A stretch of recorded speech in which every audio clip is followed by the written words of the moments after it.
monde, bienvenue sur ma chaîne, c'est Isabelle de Léa Belle Nurserie. J'espère que vous allez bien. Moi ça va, j'ai eu beaucoup de pain sur la planche ces temps-ci encore comme d'habitude. J'ai décidé de complètement recommencer mon Berjusa, de le stripper puis de recommencer à neuf. J'ai beaucoup de mal avec l'huile. Il y a de l'huile sur le kit qui revient constamment. Je sais pas si c'est parce que le vinyle est trop vieux. Mais bref, ça m'embête beaucoup. Ça fait ressortir le bleu beaucoup plus que les autres couleurs aussi. Bref, je mets ça de côté. Je vais le stripper puis je vais y revenir plus tard quand je vais avoir le courage de m'y remettre. J'ai décidé de reprendre mon petit Zane que j'ai strippé 3 ou 4 fois aussi. Pardon. Ouais, c'est ça, ça va bien. J'ai l'impression de stripper une poupée sur 2 ces temps-ci. Je sais pas pour quelle raison, mais j'ai beaucoup de mal à obtenir le résultat que je veux. Mais bon, faut pas se décourager. Faut essayer de garder ça plaisant. On fait ça pour s'amuser, au fond. Puis stripper un kit, je veux dire, oui, c'est l'ouvrage, là. Ça prend de l'alcool, puis beaucoup d'huile de coude. Mais c'est faisable, puis on recommence. Puis à un moment donné, on est satisfait du résultat, c'est ce qui compte. Donc, je vais le faire avec vous parce que c'est un tout petit mini kit de rien. C'est un 8 à 10 pouces, je pense, lui, il est 10 pouces. J'en ai déjà parlé dans une autre vidéo. Je vais essayer de garder mon focus. C'est fatigant, cette caméra-là. Bref. Regardez-moi ça, les mains et les pieds. C'est pas très grand, hein? Donc, c'est tout un défi peindre un petit kit comme ça. Il y a beaucoup de gens qui pensent que plus c'est petit, plus ça va être facile. Beaucoup de débutants qui décident de commencer par un petit kit comme ça, ils se disent qu'il y a moins de détails dessus, ça va être plus facile parce qu'effectivement, il y a moins de détails un peu sur les membres. Mais étonnamment, non, c'est pas plus facile, au contraire, ça demande beaucoup plus de finesse puis de délicatesse pour faire les traits, surtout les creases puis les veines et tout ça. Les détails, dans le fond, parce que pour appliquer la peinture, on s'entend que c'est la même procédure. Hein. Mais bon, c'est ça, c'est pas aussi évident qu'on pense au départ. Donc, je vais faire ça avec vous. Là, il est jaune un petit peu parce que c'est ça, il a été strippé puis je veux pas la couleur va tacher un petit peu. Alors, je suis désolée si j'ai les mains un peu. J'ai de la peinture sous les doigts. Je me suis lavé les mains rapidement, mais j'ai pas frotté comme j'aurais peut-être dû. Je viens de passer 2 heures à essayer de peindre le Berjusa, puis avant de laisser tomber. Là. Je suis frustrée, j'avais besoin de faire autre chose, donc c'est ça. On va faire ça pour aujourd'hui. Je vais en même temps, je vais faire, pas en vidéo, mais je vais le faire à côté.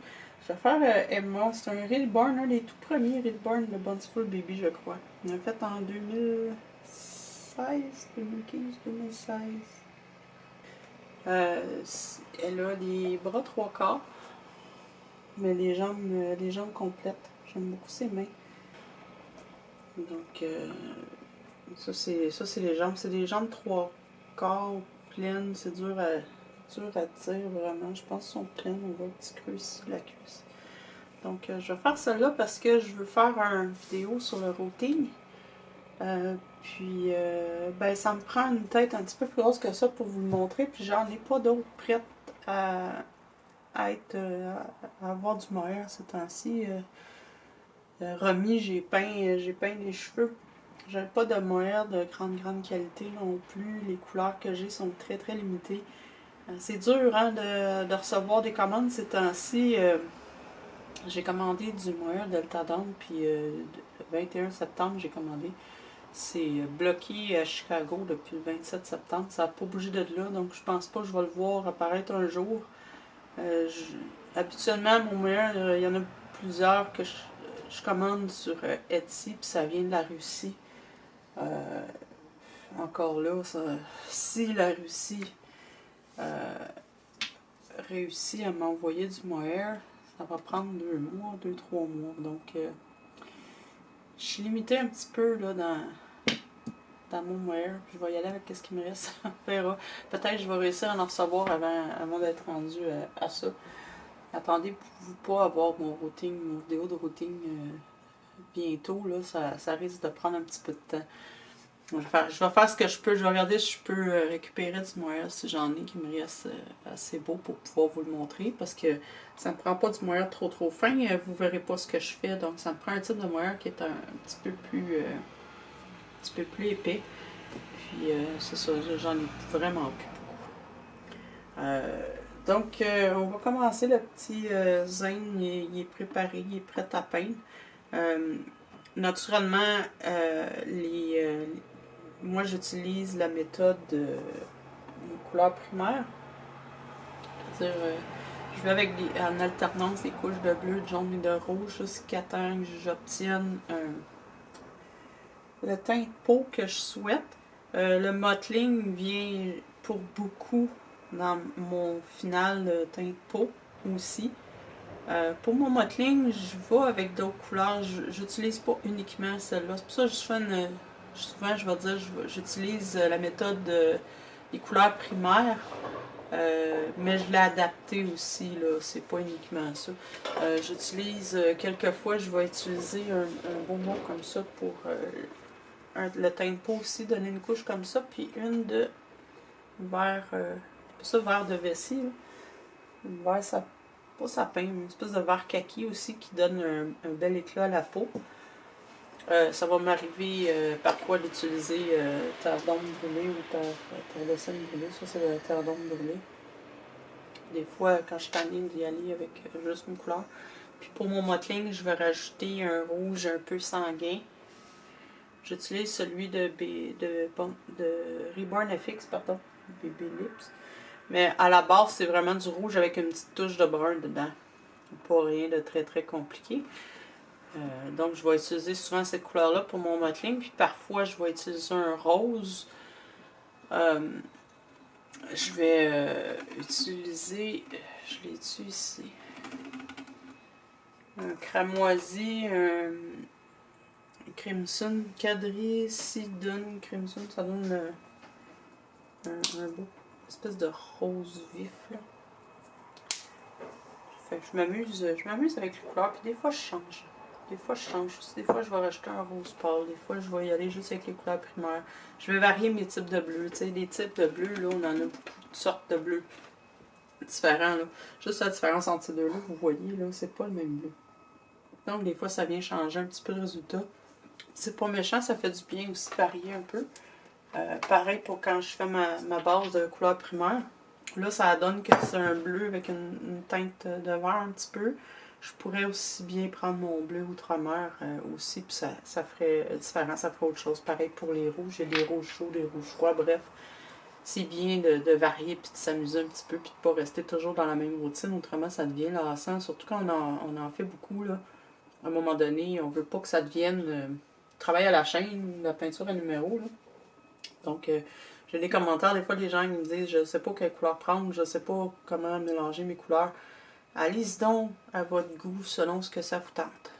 Si vous avez envie de peindre, c'est parce que vous êtes un peu artiste. Puis si vous êtes un peu artiste, vous aimez les couleurs. Puis pourquoi ne pas juste aller avec les couleurs que vous aimez, que vous avez. Il n'y a pas de problème à utiliser du vert, du rouge, du mauve, du rose, peu importe. Allez-y. L'important, c'est que vous conserviez une peinture qui est très, très transparente. Puis que vous alliez aussi, au final, avec quelque chose qui va bien aller ensemble. Les couleurs vont bien se mêler l'une avec l'autre. C'est-à-dire qu'on va essayer, si on utilise un rouge chaud, on va essayer de rester avec un bleu chaud aussi. Pas essayer de faire jurer les couleurs non plus. À moins qu'on aille dans l'alternatif, là. Faut garder une certaine harmonie, si on veut. Mais autrement que ça, là, laissez-vous aller. Puis si le résultat n'est pas bon, ben on efface puis on recommence. C'est ce que je fais souvent. Il n'y a pas de mal à ça, il n'y a pas de honte à ça. Il y en a qui n'aiment pas ça du tout. Donc, si vous n'aimez pas stripper, ben écoutez, vendez votre kit non assemblé ou essayez de le vendre vraiment pas cher. Là. Je vois pas quoi d'autre, quoi faire. Ou le transformer en alternatif en dernier recours. si vraiment vous voulez faire quelque chose avec. Ben voilà, donc on va commencer. Je vais y aller tout de suite avec... je pense que je vais y aller tout de suite avec le mottling, les veines et les creases. Je vais faire mes couches de peau un petit peu plus tard, il n'y a pas de problème avec ça. D'habitude, je fais toujours un round. Mais là, cette fois-là, je vais y aller un petit peu plus mollo. J'ai déjà une couleur de veine préparée. Petite turquoise, pour rien de compliqué. Je pense que j'ai utilisé... si je me rappelle bien, ça fait longtemps que je l'ai fait. Hein. Si je me rappelle bien, j'ai utilisé Clark Teal avec une petite touche de bleu, simplement. Un peu de médium, un peu d'eau, puis beaucoup de retardateur, parce qu'on veut pas que ça sèche trop vite. Là, mon problème va consister à vous montrer ce que je fais à rester dans le champ, parce que c'est pas un gros kit, je l'ai dit, hein. Il est minuscule.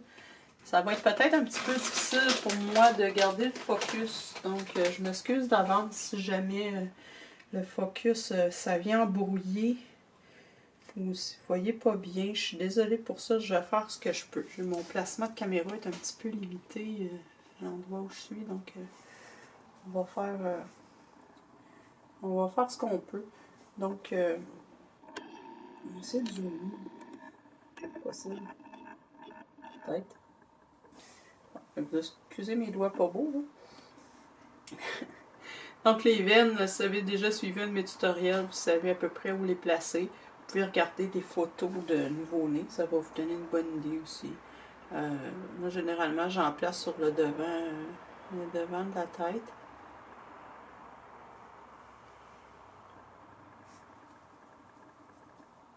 On vient les estomper. C'est important pour pas, premièrement, que ça soit trop foncé. Deuxièmement, pour essayer de limiter les marques de pinceau, de peinture qui sèchent pas tout à fait comme il faut. Je sais pas comment expliquer ça. Là. Ça ait l'air naturel, ça ait l'air en dessous de la peau.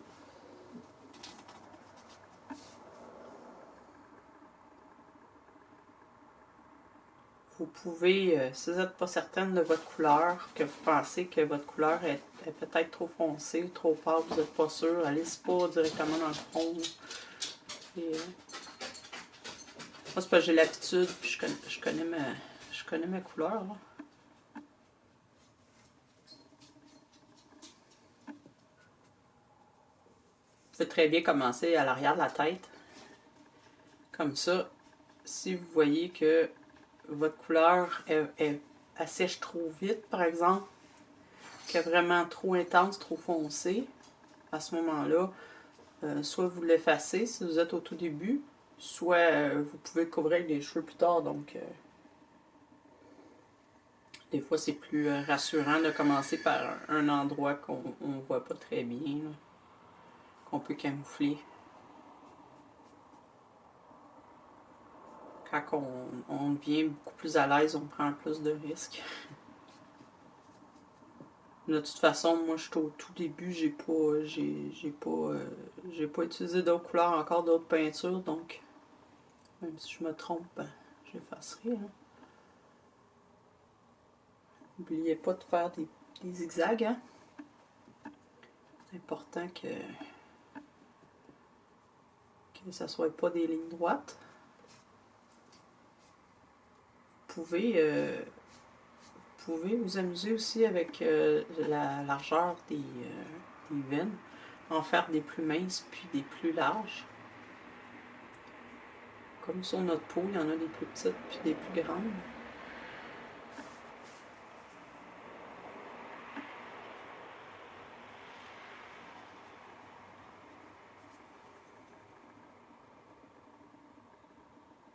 Moi, je trouve ça amusant, faire les veines, j'aime pas ça.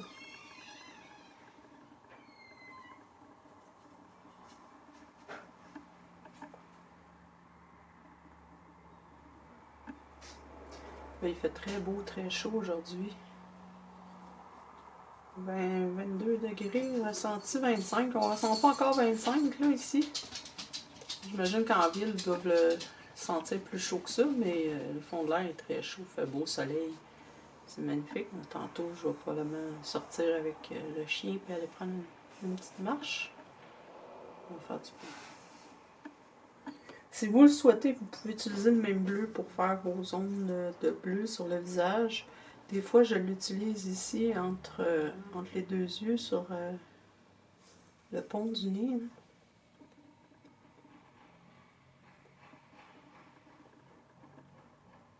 Parce qu'en fait, ce qui est bleu ici sur le pont du nez, chez un bébé, c'est vraiment une veine. Donc, on peut le faire comme ça. Pour les mains, c'est là que c'est le plus difficile. Puis je vous dis pas, on n'est pas rendu aux ongles encore. Hein? ça, c'est quelque chose aussi. Donc, le même patron que d'habitude. Prenez-vous un petit pinceau vraiment fin, hein, qui a pas de... qui est très mince. Le même genre de pinceau que vous allez utiliser peut-être pour peindre les cheveux, si vous en avez un précis pour ça.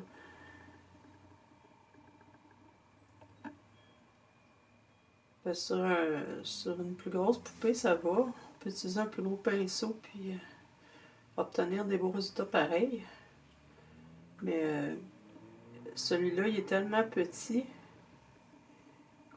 qu'on veut pas des trop gros traits. On veut pas avoir un blob bleu. On veut quand même que les veines paraissent. Donc, c'est important d'avoir quand même un petit pinceau assez fin pour pouvoir donner un petit peu de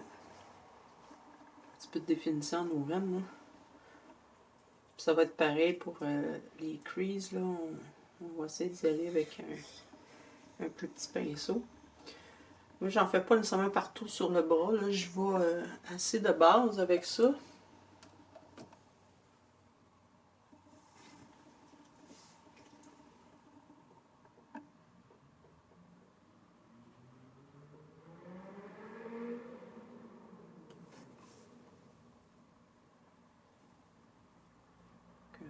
On veut qu'ils paraissent, on veut pas nécessairement qu'ils soient extrêmement bleus. Vaut mieux les faire un petit peu plus pâles aussi, puis quitte à repasser un petit peu plus tard si ça nous semble trop pâle. Laissez aller votre créativité. Essayez différentes affaires. Faites pas deux poupées de la même façon. Parce que ça va vous permettre de grandir comme artiste aussi, de vous trouver, puis de trouver votre style. Ce que je vous montre, c'est pas nécessairement quelque chose que vous devez absolument copier étape par étape. Je vous montre une technique, mais c'est à vous de jouer avec et faire votre propre technique. Au début, j'ai suivi plusieurs tutoriels. Je les suivais vraiment à la lettre. J'avais un petit peu de misère parce que je ne réussissais pas à trouver les peintures que les autres avaient. Puis moi, j'utilise pas du Genesis, là, de la peinture qui cuit au four. J'utilise pas ça, j'utilise la dry. J'avais de la misère à trouver des tutoriels qui utilisaient la même peinture que moi, puis tout ça. Puis j'essayais de reproduire ce qu'ils faisaient, mais j'étais jamais vraiment satisfaite du résultat au bout de la ligne. Comme je copiais la couleur pour les creases, les replis, mais je sais pas pourquoi, moi j'aimais pas ce que ça me donnait comme résultat. C'est là que j'ai commencé à essayer de trouver ma propre couleur, ce que pour moi fonctionnait mieux. Fait que le tutoriel, quand je fais là, c'est bon au début, ça nous donne une idée, mais faut pas avoir peur à un moment donné de voler nos propres ailes puis d'essayer des choses.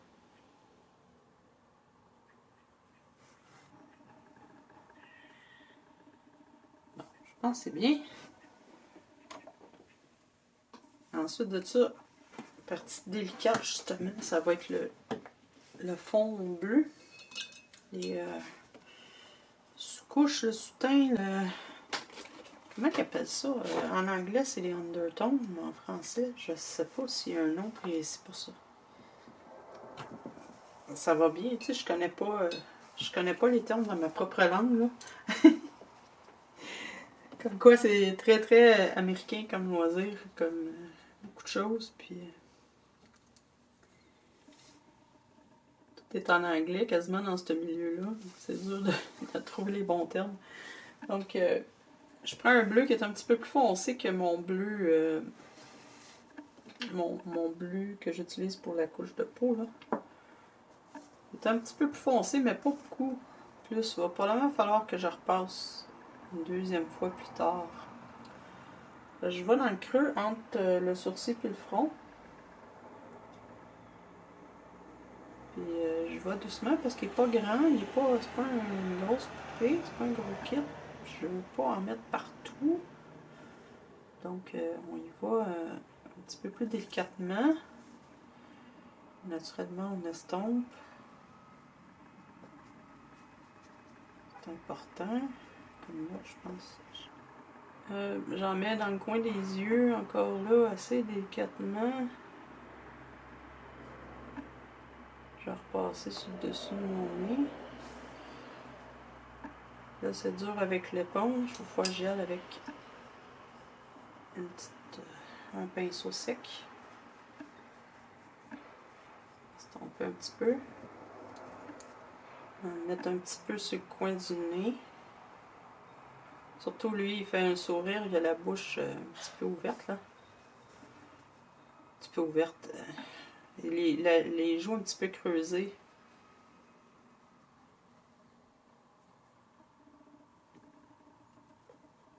C'est à peu près ça. Puis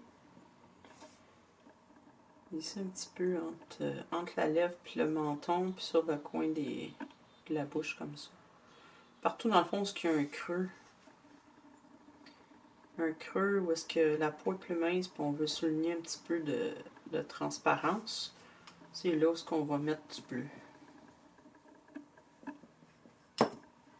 On ne mettra pas du bleu en plein milieu du front ou directement sur les joues. Là. Ça va vraiment être dans des endroits très fins, très minces, puis creuser un petit peu. Dans les oreilles, là, dans ce cas-ci, ça va être difficile un petit peu. Je peux en mettre un petit peu à l'intérieur. Un petit peu sur le croquant ici. Ça m'arrive d'en mettre plus que ça, mais là, c'est difficile d'accéder. C'est très, très, très petit. Mais quand je vous disais que c'est pas si facile, là, c'est un peu de ça que je voulais parler. Ça semble facile, plus rapide, mais en même temps, c'est non. Ça prend autant de temps, sinon plus. Justement parce qu'il est tellement petit. Bon, là, les mains, j'ai pas de bleu à mettre sur les mains, vraiment. Un petit peu, peut-être. Un petit peu, peut-être ici, là. Vous pouvez en mettre sur le poignet, si vous voulez, ou dans le creux du coude. Dans ce cas-ci, je sais pas si ça va faire une grosse différence. Les traits sont pas tellement marqués.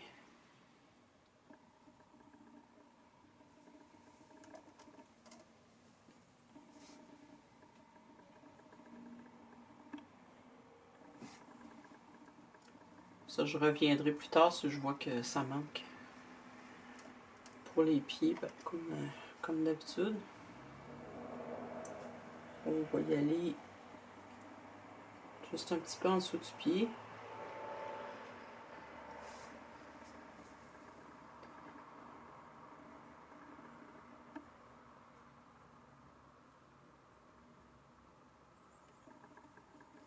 Je pourrais en mettre ici en dessous des orteils. En dessous des os.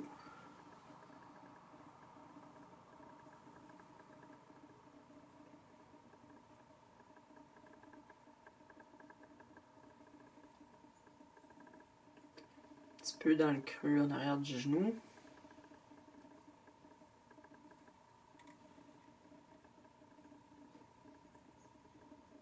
Mon bleu, il a l'air très pâle, hein, comme ça, mais croyez-moi, il paraît beaucoup. Je fasse attention.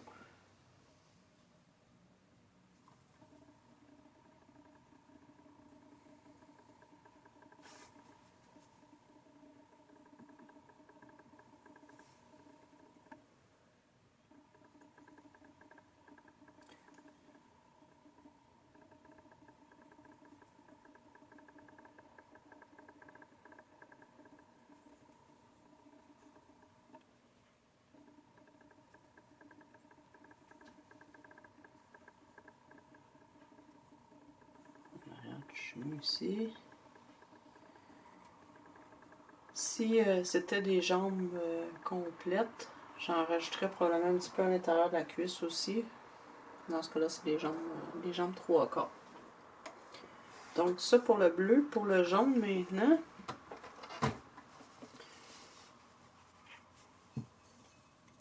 pour le jaune, je prends mon jaune pour ma peau parce que je veux pas en rajouter beaucoup lui parce qu'il est déjà assez jaune.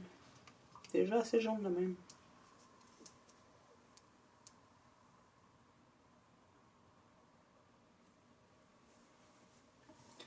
Je vais en mettre un petit peu sur l'arcade sourcilière.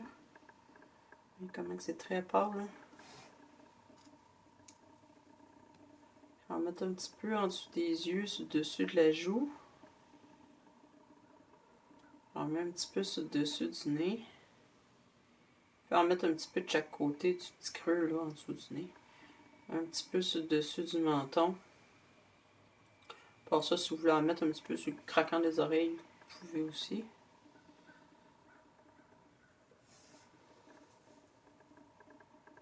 Généralement, on peut en mettre un petit peu sur le coude, les jointures. On peut en mettre un petit peu là, sur les jointures.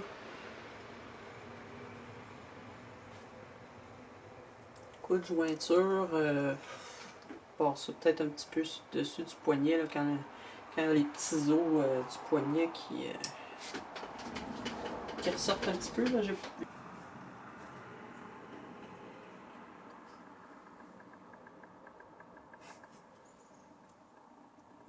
un petit peu sur le coude, mais c'est pas une nécessité. Puis souvent, les endroits qu'on va mettre du blush aussi dessus. Donc, ça paraît un petit peu moins.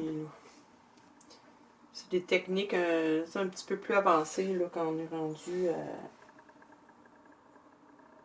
à vouloir produire quelque chose de vraiment ultra réaliste. Pour commencer à jouer avec ombre et lumière un peu plus. Je suis pas rendue vraiment à cette étape-là moi-même, donc c'est un peu dur pour moi de vous montrer. Là.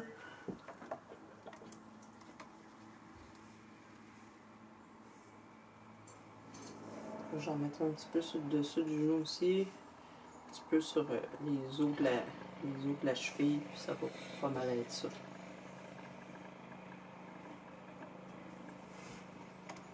Donc c'est pas mal ça pour ombre et lumière. Donc on est rendu au modeling. Je vais utiliser mon bleu que j'ai pris pour mes ongles. Les ongles. On appelle ça comme ça. Ça me prend une éponge avec des tout petits mini trous parce que c'est un petit bébé, donc il n'y a pas une peau. Sa surface de peau, proportionnellement, c'est pas comme un nouveau-né.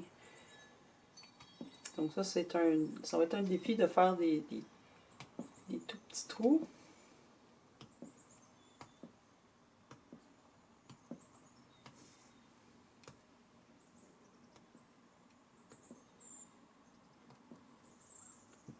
J'imagine que ça devrait aller. On va essayer. La meilleure façon de le savoir, c'est de l'essayer. Hein? On va voir ce que ça va donner.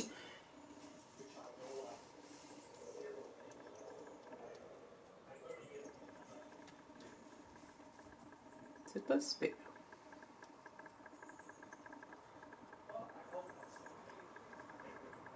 Mon bleu est assez foncé, mais il reste quand même assez pâle et transparent. Je vais le recouvrir plus tard. N'oubliez pas qu'il y a 0 couche de peinture dessus, là, donc ça va bien, ça va bien se marier avec le reste tantôt.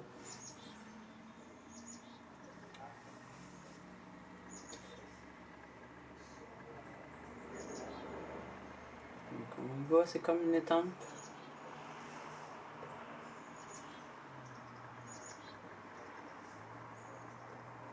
J'essaie de ne pas mettre trop de peinture sur notre éponge. Le but, c'est pas que ça coule. Là, vous remarquez que j'en mets partout, même sur le visage en tant que tel, parce que c'est vraiment un tout petit bonhomme.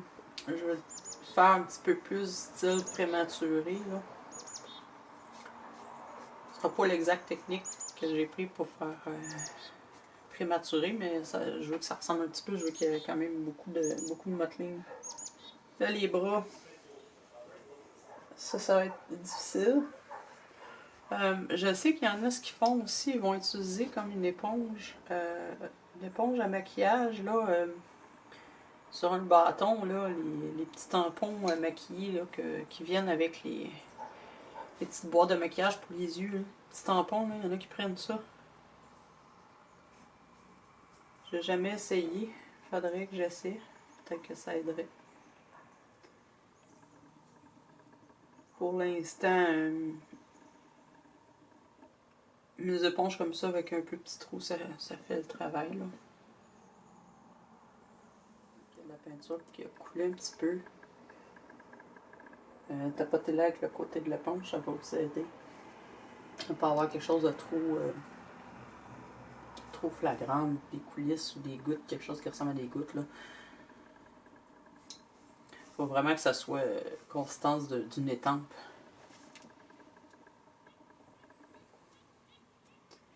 Là, j'ai des gouttes ici. Je vais venir les estomper un peu.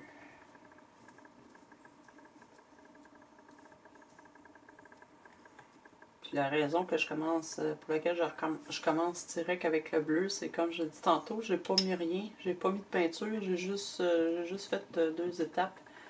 Donc si jamais il y a quelque chose que c'est vraiment trop bleu, ben à cette étape-ci, je peux recommencer. Là. Je fais pas ça habituellement nécessairement, mais là, cette fois-ci, c'est parce que je l'ai déjà strippé comme plusieurs fois. Hein? Je commence à être tannée un petit peu.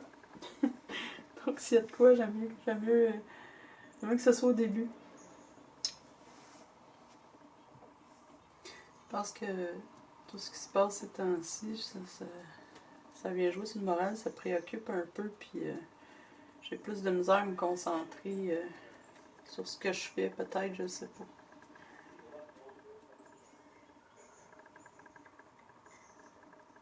C'est pareil quand je fais à manger, là. Je rate mes repas 1 fois sur 2, là, ces temps-ci, c'est fatigant un peu. Je pense cette année. En passant les petits kits comme ça, je sais qu'il existe une plaque ventrale. Je pense que si je ne me trompe pas, c'est Marita Winters qui en a fait une. En tout cas, je sais qu'il y en a une sur McPherson. C'est quelque chose qui vous tente d'essayer. Ça se peint pareil comme n'importe quelle autre plaque ventrale. Ça peut être vraiment cute. Bien, là, on a fini avec le bleu. On va s'en aller avec d'autres couleurs, je pense. Je vais y aller direct avec un rouge, ça va faire changement. Je vais y aller avec un rouge, mon rouge pour ma peau carrément. Je vais faire ça. Je vais faire mon mottling. Puis ça va être tout pour aujourd'hui. Dans la prochaine vidéo, on va continuer. Je vais faire les creases. Je vais faire hors caméra, je vais faire mon teint de peau. Là. Puis je vais vous montrer comment je fais les creases sur un petit mini kit comme ça. Puis après, on va y aller avec les détails, les capillaires, puis les veines, les lèvres, puis les ongles. Puis ensuite de ça, le vernis, on m'a demandé de faire une vidéo sur le vernis, donc ça va aller dans la prochaine vidéo.